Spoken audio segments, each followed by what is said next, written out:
All right, so good afternoon, or actually good morning, depending on when staff are reviewing this video. We are here to conduct our weekly video, and we have a new face with us this week, Deputy Commissioner Jodi Hill-Lilly. Jodi, how are you? I'm doing fine, Ken. I certainly am not the commissioner, but I am here to help. Uh, so, how are you, Ken? I'm great. I'm great. So welcome. And actually, to let the staff know, the commissioner is taking some well-deserved time spent with her family. So we told her, we got this. Go away. No worries. Just like she has taught us when we go away. So it really, the commissioner being gone for a short period of time really does bring back the focus of that work-life balance, taking care of ourselves, taking time to recharge the battery, which sounds like an impossible task with all that's going on, but critically important. Yes, Ken. The commissioner has taken a well-deserved break, and we have been, during our time with you all, trying to really encourage work-life balance.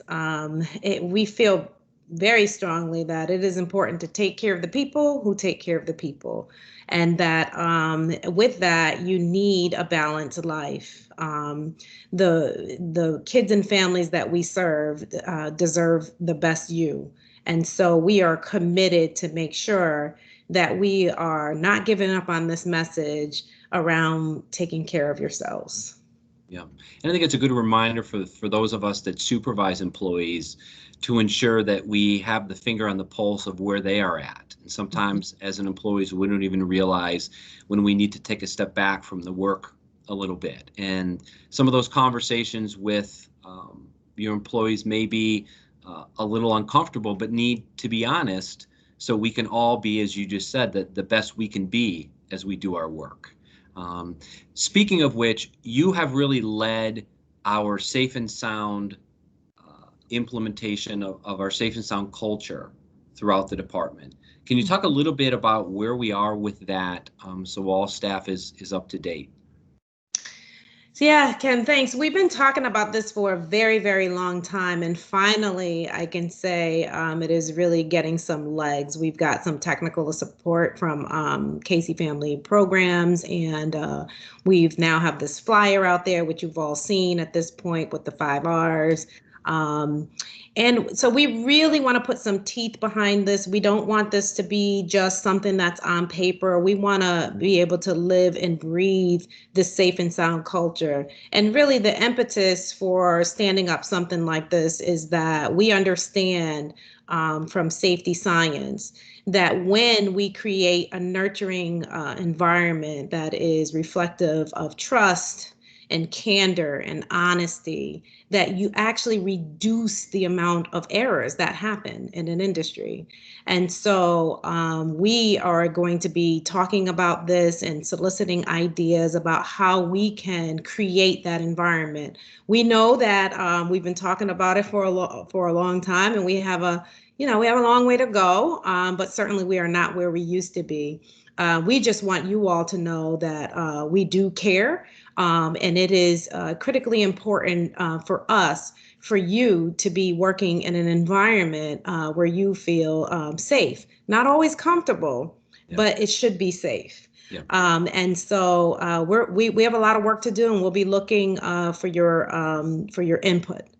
Great, great. So thank you for that. And as we talk about comfortness and being safe, we're now on the heels of schools resuming in whatever format that's going to be. And so we want to remind staff that this past week, we sent out a couple daily newsletters, one on Thursday, one on Friday, which actually provide supports for not only the families and children that we serve, and our foster parents, but also all of us in the workforce that actually have children. And the first piece of information, first document that went out Thursday, actually included a webinar that was conducted by Matt Folan, our superintendent of USD2, Nachi Bhatt, one of our terrific educational consultants, Shanika Hernandez, and Maureen Auger from the workforce, the Academy for Workforce Development, the Academy for Workforce Development, which really talked about tips for everybody about, knowing the school schedule, planning ahead,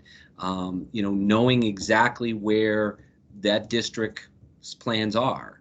And then the following day on Friday, a whole list of links to articles and actual videos talking about how to discuss with children wearing masks, and some great information from CCMC was included there as well about how to actually assess the environment your child's going to go to. So, Jodi, some really good work's being done by the External Affairs Group to put information together to get it out, not just to our own staff, but also to over 700 of our community partners to help them prepare their families and children as well. Yeah, I have to tell you, Ken, it is not easy. These are unprecedented times, and we as staff are human beings in this experience with our kids and our families. So many of us are trying to figure out what we're going to do in terms of balancing, work life and home life, and just know that our HR staff are prepared and ready to meet that challenge with all of you. And certainly it gets complicated also for the foster parents and the providers who are trying to balance this out. And things change; they're changing every day. And because we don't know exactly what's going to happen, we have to live with that uncertainty.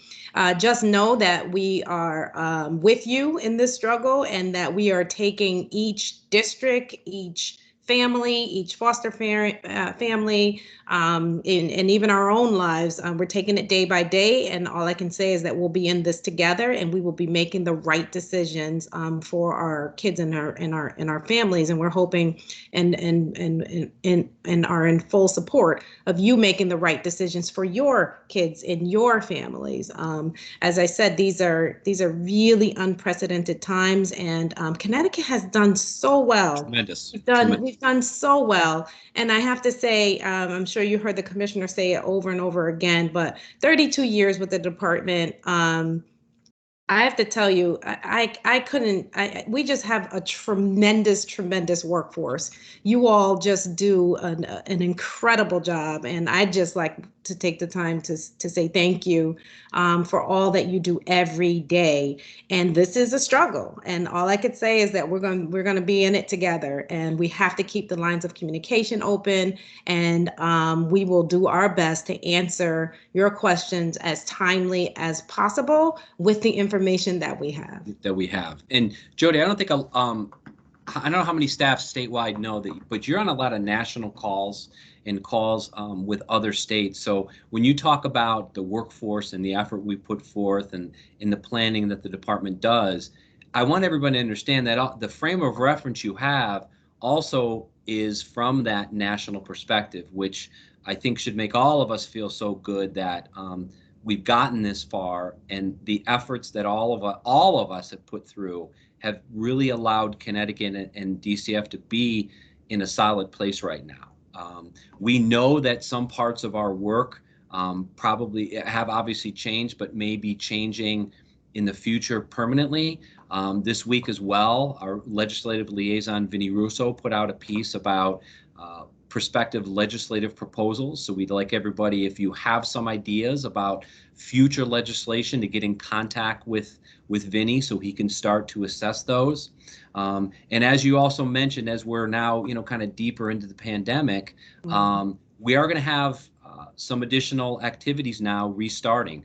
By the end of August, all youth in care will be subject to the visitation triage process, which is certainly terrific to see children in person again with their families. And our workforce really deserves credit for the amount of time they've taken to triage the cases, to ensure that visitations can occur in person safely, and while keeping the child and everybody's best interest in mind. That visitation process has also brought up some questions that we talked about a short while ago about credentialed services. And the questions that come up are, can the department use credentialed services? So we want to be clear that even during the pandemic, when there was an emergency, the credentialed services in some circumstances were accessed. Mhm. Moving forward, if a family needs support that cannot be achieved by the DCF staff or by a contracted provider, the wraparound funds, the WAF process, can be implemented for approval to use credentialed services. Needs to be assessed, and that assessment will include, is this the right service for the right family given their unique needs? But we wanted to dispel the myth that credentialed services couldn't be utilized, while at the same time being very focused that credentialed services are in-person services. And so is that really the right fit for the families right now? But we wanted to offer that up for some discussion as well. Excellent. Yeah. You said a lot, Ken. So we're really just trying to balance out the needs of the families and the children that we serve, and while trying to keep the staff safe. And so as Connecticut opens up, I don't know, I was out, just yesterday, looking in the parks and the restaurants, and we want to make sure that our kids and our families can safely see each other.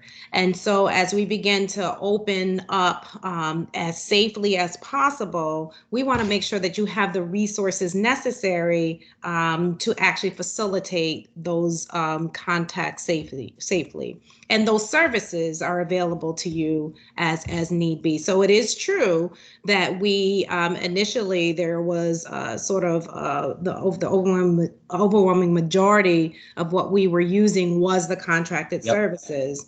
And we are and have been utilizing the WAF process for credentialed services, depending on the need of the case. So again, this is another sort of example of, we will do whatever we need to do to meet the needs of the family, whatever resources we need to use in order to best do that and keep the staff safe. So yes, it is absolutely true that there have been instances where we have used credentialed services to meet the needs of the families. Yeah, great. So at this point in the video, we typically talk about the updated statistics of our families, youth, and staff who have tested positive for COVID-19. So for those staff who do not want to hear that information, now's a really good time to turn off the monitor. Mm-hmm. Yeah.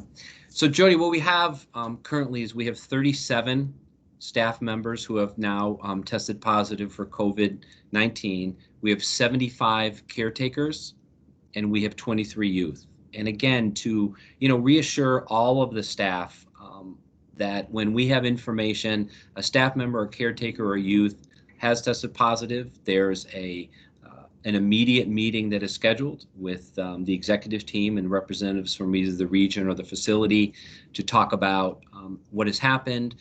We have Dr. Taylor walk us through contact tracing procedures, and if we believe that a staff member has in fact come into contact with somebody who's had a positive diagnosis, they certainly would be notified. So we need to remain vigilant, follow social distancing, keep our masks on, wash our hands relentlessly, and just keep doing all those things that we have said for weeks upon end, because we are doing such a great job.